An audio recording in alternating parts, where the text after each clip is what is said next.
सहनाववतु सहनौ भुनक्तु सह वीर्यं करवावहै तेजस्विनावधीतमस्तु मा विद्विषावहै। ओम शांति शांति शांति।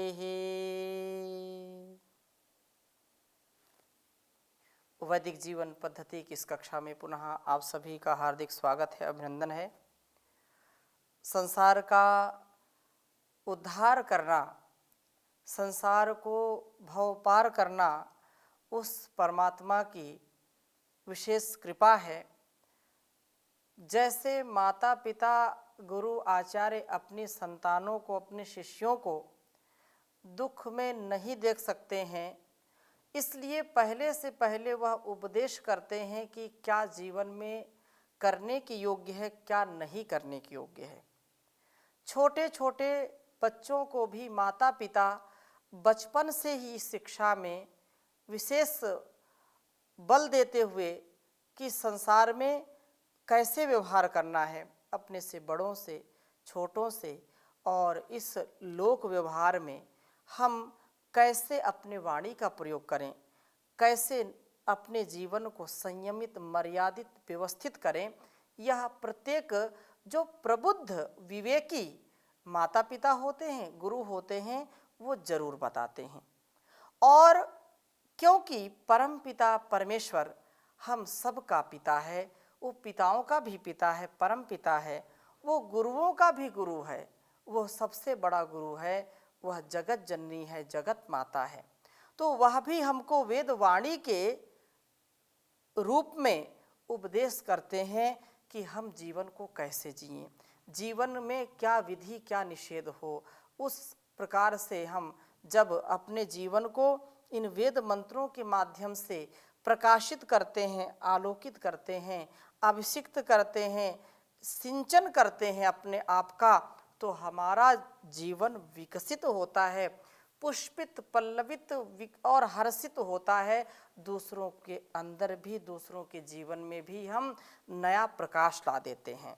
इसलिए वेद के विषय में महर्षि देवदयानंद लिखते हैं कि वेद सब सत्य विद्याओं का पुस्तक है। वेद का पढ़ना, पढ़ाना, सुनना, सुनाना और अपने आचरण में लाना, ये हम सबका परम कर्तव्य है। अर्थात जो भी संसार में श्रेष्ठ लोग हैं, आर्य लोग हैं, उनका ये परम कर्तव्य है। श्रेष्ठ जन से ही इस श्रेष्ठ समाज का, श्रेष्ठ संसार का निर्माण होता है।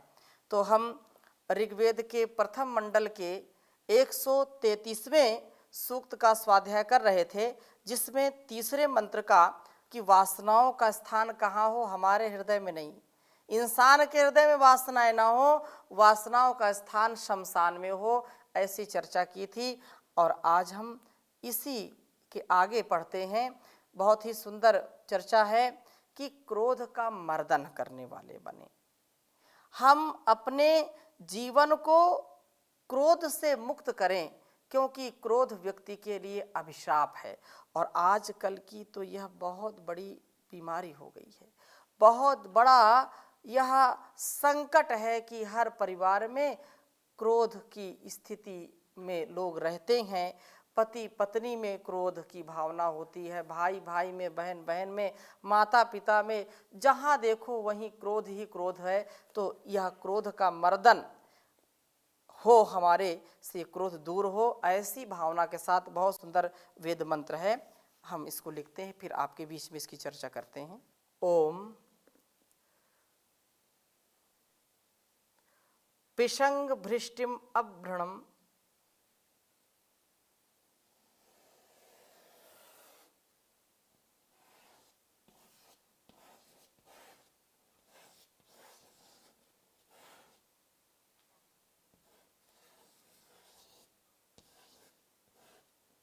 पिशंग भृष्टिम अभ्रणम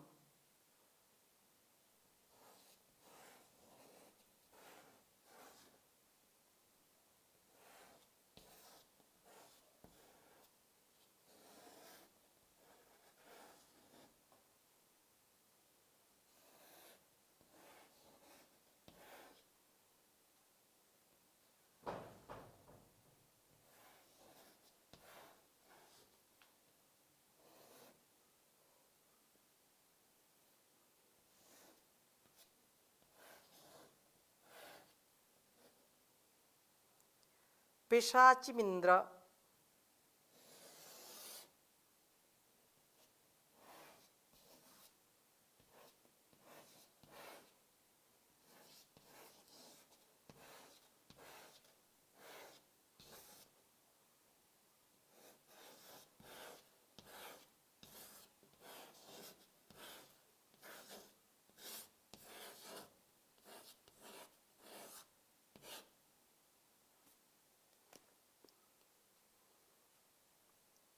समृण,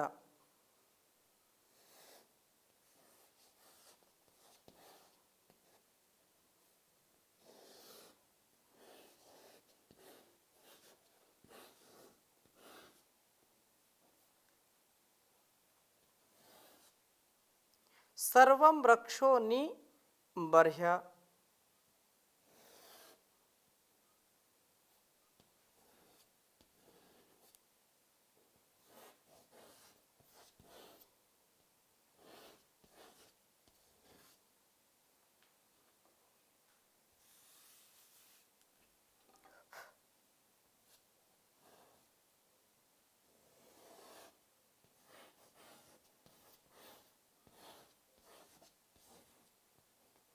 सर्वं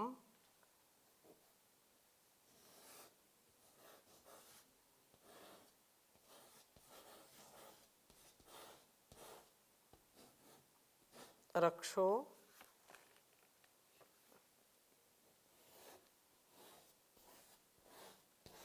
निबर्ह्य,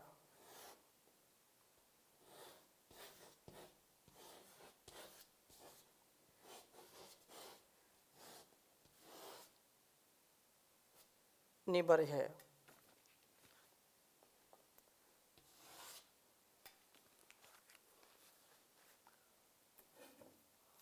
ओम पिशंग भृष्टिम अभ्रणम पिशाचिम इंद्र समृण सर्वं वृक्षो निबर्ह्य। ओम पिशंग भृष्टिम अभ्रणम पिशाचिमिंद्र समृण सर्वं वृक्षो निबर्ह्य। ओम पिशंग भृष्टिम अभ्रणम पिशाचिमिंद्र समृण सर्वं वृक्षो निबर्ह्य। वेद मंत्र का भावार्थ इस प्रकार से है कि वासनाओं में क्रोध भी अत्यंत महत्वपूर्ण स्थान रखता है। पिछली कक्षा में वासनाओं के विषय में हमने चर्चा की थी और वासनाएं व्यक्ति को क्षीण कर देती हैं, उसकी इंद्रियों को क्षीण कर देती हैं, मन बुद्धि को दूषित कर देती हैं। इसलिए वासनाओं से हम बचें और वासनाएं यदि हमारे अस्तित्व में प्रवेश करती हैं तो निसंदेह उसके साथ साथ एक सौगात और मिल जाती है, वह है क्रोध। जिसके जीवन में वासनाएं हैं वो क्रोध से बच नहीं सकता है। क्रोध निसंदेह आएगा ही आएगा और क्रोध आएगा तो व्यक्ति का विनाश हो जाएगा, कभी भी उसका विकास हो नहीं सकता है।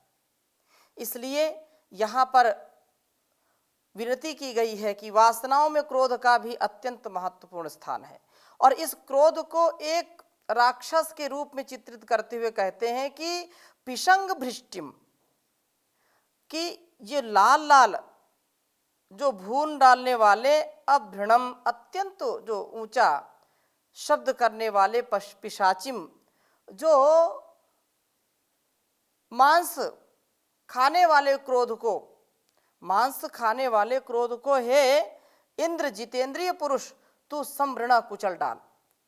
अर्थात क्रोध में मनुष्य का चेहरा बिल्कुल तमतमा जाता है, लाल पीला हो जाता है और क्रोध से मनुष्य अंदर ही अंदर जलने लगता है, उसका जो शरीर है वो भी धीरे धीरे नष्ट होने लगता है।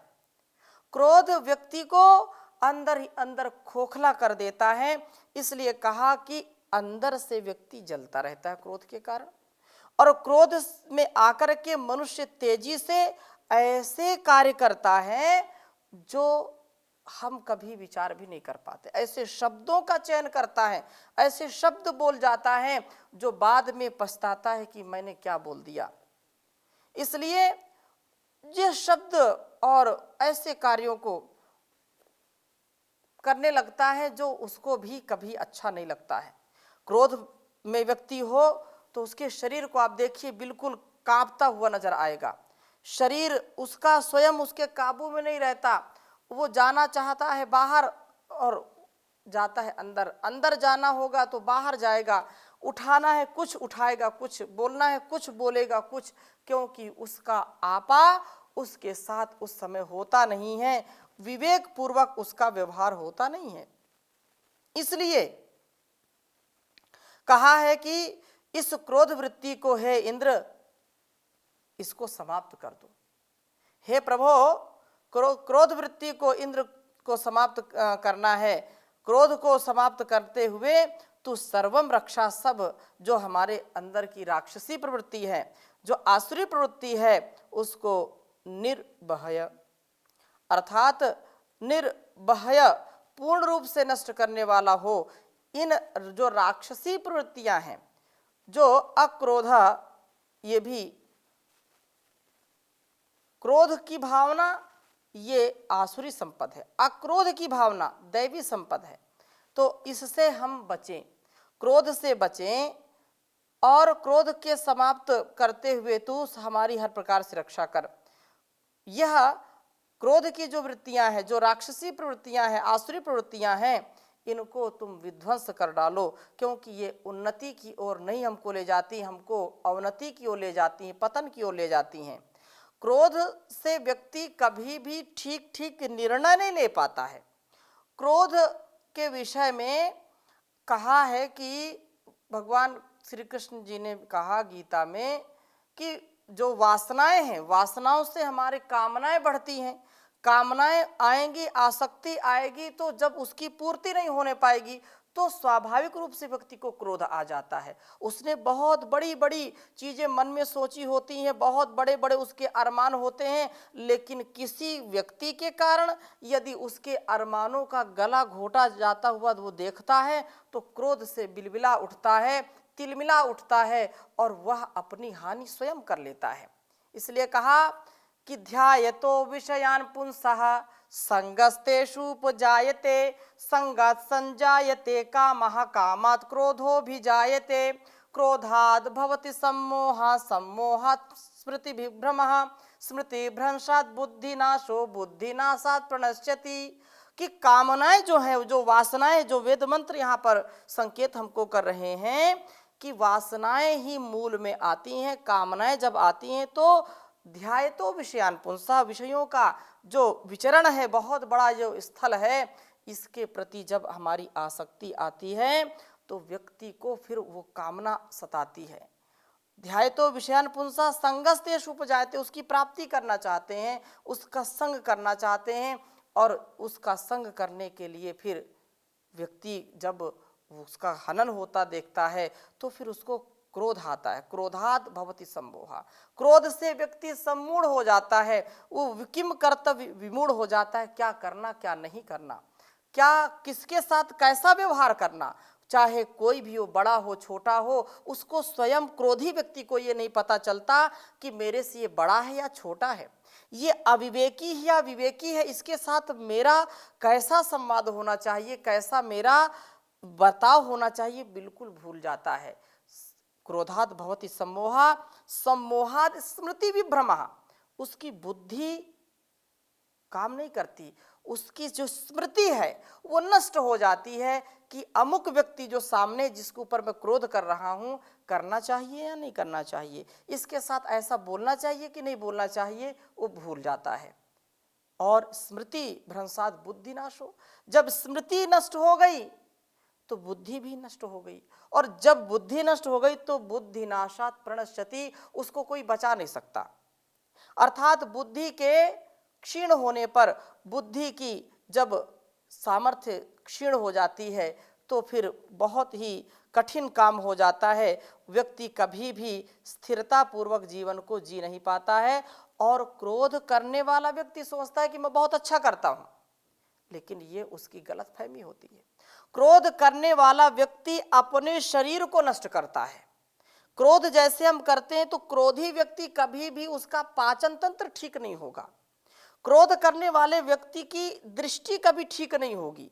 क्रोध करने वाले व्यक्ति की त्वचा में भी जलन होगी, त्वचा रोग होंगे, उसको उसके पेट के रोग होंगे, उसके मन मस्तिष्क के रोग होंगे। इसलिए क्रोध करने वाला व्यक्ति स्थिरमति का नहीं होता है, उसके अंदर धैर्य नहीं होता है, और धैर्य धर्म का प्रथम लक्षण कहा है। इसलिए क्रोध ना करें। क्रोध हमारे जीवन के लिए, इस जगत के लिए ठीक नहीं है। फिर कई लोग आपको जो है कहते मिल जाएंगे कि क्या करें जी, क्रोध नहीं करेंगे तो काम नहीं चलेगा। सैकड़ों लोग हमारे अंडर में काम करते हैं, उनको देखना पड़ता है। मजदूर हमारे अंडर में काम करते हैं, यदि क्रोध नहीं करेंगे तो काम ही नहीं करेंगे। वो काम तो हो सकता है कम ज्यादा हो जाए, लेकिन उससे अपनी हानि हम ज्यादा करते हैं। धन हो सकता है कम कमाए, काम चलेगा, लेकिन जो धन साथ में जाने वाला है, जो संस्कार हमारे साथ में जाने वाला है, वो यदि बिगड़ गया, स्वभाव यदि हमारा बिगड़ गया, तो कभी भी निर्माण नहीं हो सकता है। इसलिए स्वभाव को ठीक करना है हमको, अपने संस्कारों को ठीक करना है। क्रोध करना मतलब अपनी हानि करना है। क्रोध करना मतलब दूसरों का लाभ और संसार का लाभ नहीं होगा, हानि ज्यादा होगी। क्रोध होता है एक मन्यु होता है। मन्यु वो होता है कि हम अंदर से तो पूर्ण शांत हैं और बाहर से व्यवस्था बनाने के लिए कभी डांटते फटकारते हैं, लेकिन अंदर से हम बिल्कुल शांत हैं। ये मन्यु, मन्यु रसी मन्यु मई देहि, कि परमात्मा आप जो है सबको दंडित करने वाले हैं, सबको दंड देने वाले हैं, लेकिन दंड कैसे? सुधार के लिए। अपना व्यक्तित्व नहीं खराब करना। कहते युद्धस्व विगत ज्वर, भगवान ने कहा कि युद्ध करो, लेकिन ज्वर रहित होकर के करो, क्रोध से परिपूर्ण होकर के नहीं करना। युद्ध युद्ध करना है, इस संसार में, इस संसार के लोक कल्याण के लिए काम करना है, लेकिन क्रोध से रहित होकर के करना है। क्रोध के लिए उदाहरण देते हैं, जैसे कोई व्यक्ति भोजन पकाता है और चूल्हे में लकड़ियां लगाता है। हो सकता है कि पानी कहीं कहीं का खारा होता है, तो दाल और उसका चावल पकता नहीं है। लकड़ियां तो खूब जल रही हैं, नीचे चूल्हा जल रहा है, उसमें कोई कमी नहीं, लेकिन दाल चावल पकता नहीं है, देर से पकता है, या दूसरा पानी लाओ तो पकता है। तो फिर लकड़ियां तो जल रही हैं, लेकिन प्रभाव पड़ नहीं रहा। ऐसे ही क्रोध के विषय में समझना चाहिए कि यह शरीर हमारा लकड़ी का काम करता है। क्रोध आ गया तो समझो हम जल रहे हैं, लेकिन अगले व्यक्ति के ऊपर प्रभाव पड़ रहा है कि नहीं पड़ रहा, ये कोई गारंटी नहीं। कुछ लोग आनंद लेते हैं, उसमें मजा लेते हैं कि अब देखो, अब ऐसा करेंगे, ऐसा करेंगे, अब देखो ये कैसा तिलमिलाएगा, कैसा क्रोध करेगा, और ऐसा क्रोध करेगा कि फिर वो लोग चुपचाप हंसते रहते हैं अंदर अंदर कि अब देखो ये कैसे इधर उधर कूद फांद रहा है, कैसे इसकी त्योरियां चढ़ी हुई हैं। ऐसा लोग कुछ मजा लेने वाले होते हैं। तो हम अपने स्वभाव को ना खराब करें। जब लोग चाहें हम क्रोधित हो गए, जब लोग चाहें हम प्रसन्न हो गए, जब लोग चाहें हम नाचने लगें, जब लोग चाहें हम गाने लगें, हम दूसरों के हाथ की कठपुतली ना बने। दूसरों के हाथ के रिमोट में जो बटन वो दबाता है, हम वैसा काम करने लगते हैं, तो हमारा अस्तित्व क्या है? इसलिए वेद मंत्र कहता है कि ये काम वासनाएं क्रोध आदि की भावनाएं हमसे दूर हो, हम सच्चे इंसान बने, सच्चे मनुष्य बने, मनुर्भव। मनुष्यता हमारे अंदर आनी चाहिए, मनन पूर्वक कार्यों को करने का सामर्थ्य होना चाहिए, जिससे हमारा प्रत्येक कार्य व्यवस्थित हो, सुव्यवस्थिता के साथ हम जीवन को जिए। कुछ लोग उठते ही क्रोध करना शुरू कर देते हैं, जैसे ही सुबह उठे और महाभारत घर में शुरू। इससे बचना चाहिए। यदि क्रोध बहुत आता है तो मुट्ठियों को बांध लीजिए, दबोच लीजिए, क्रोध को पी जाइए, क्रोध के आवेग को सहन कर दीजिए। इसको सहन करने से फिर धीरे धीरे स्वभाव बन जाता है, हम क्रोध फिर नहीं करते हैं। यदि सुबह सुबह कोई क्रोध करता है तो पूरे दिन वैसा ही उसका स्वभाव रहता है और वो उलझन में रहता है, उसको बहुत असहजता महसूस होती है, कभी शांति मिलती नहीं है। यदि क्रोध आता भी है ज़्यादा तो कम से कम प्रातः जागरण से लेकर के 9 बजे तक कभी क्रोध व्यक्ति को नहीं करना चाहिए। क्रोध करने से हमारे शरीर के अंदर ऐसे विषाक्त हार्मोन्स का सिक्रेशन होता है जो हमारे शरीर में विष का काम करते हैं। हमारे बाल जल्दी सफ़ेद हो जाते हैं, आँखों की दृष्टि भी कमज़ोर हो जाती है, हमारे जोड़ों का दर्द भी बढ़ जाता है, पेट भी गड़बड़ रहता, अनेक इसकी जो है समस्याएं बढ़ जाती हैं जो क्रोध करने वाला व्यक्ति होता है। क्रोध नहीं करेंगे, तनाव में नहीं रहेंगे, अधिक चिंता नहीं करेंगे तो जीवन हमारा दीर्घ काल तक स्वस्थ रहता है। हम सरल स्वभाव के होकर के जीवन को आनंद में जीते हैं। इसलिए क्रोध की भावना से हमको सर्वथा दूर रहना चाहिए, क्योंकि राक्षसी भावना है, ये राक्षसी प्रवृत्ति है। राक्षसी प्रवृत्ति से हमको बचना चाहिए। साधना है, ये साधन मिला हुआ है, हम सच्चे साधक बने।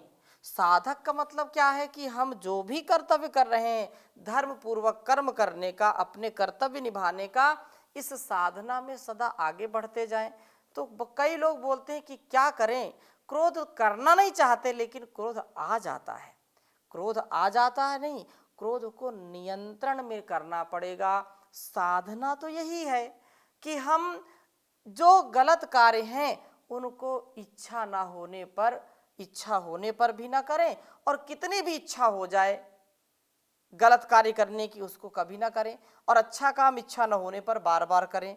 तो जो अशुभ है, जो हमारे लिए कल्याणकारी नहीं, उसका एक बार भी सत्कार नहीं करना, और जो अच्छा कार्य है, अच्छी प्रवृत्ति है, उसका कभी एक बार भी अनादर नहीं करना, उसका स्वागत करना। ये साधना है संसार की। इस साधना से हम अपने जीवन को सच्चे साधक के रूप में उत्तम बनाएं। इसलिए कहा, साधना की राह पर चलना कठिन, साधना की राह पर चलना कठिन, रोकेंगे साधक तुझे लाखों विघन, साधना की राह पर चलना कठिन। जिंदगी के मोड़ पर है इम्तिहान, चापे चापे पर खड़े रहे जन यहाँ, आँख झपकी तो लूटा जीवन का धन, आँख झपकी तो लूटा जीवन का धन, रोकेंगे साधक तुझे लाखों विघन, साधना की राह पर चलना कठिन। रास्ते में आग है अभिमान की, जल गया वह जिसने ना पहचान की, चलने वाले देखना अपना चलन, चलने वाले देखना अपना चलन, रोकेंगे साधक तुझे लाखों विघन, साधना की राह पर चलना कठिन। साधना की राह पे रुकना छोड़ दे, जो तुझे रोके वो बंधन तोड़ दे, टूटे ना विश्वास छूटे ना लगन, टूटे ना विश्वास छूटे ना लगन, रोकेंगे साधक तुझे लाखों खो विघन, साधना की राह पर चलना कठिन। सहन कर लेगा यदि कठिनाइयाँ, पार कर लेगा जो सारी खाइयाँ। प्यारे पावन प्रेम से होगा मिलन, तो प्रभु प्यारे सो होवेगा मिलन। रोकेंगे साधक तुझे लाखों विघन, साधना की राह पर चलना कठिन। साधना की राह पर चलना कठिन। साधना की राह पर चलना कठिन। ओम शांति शांति शांति।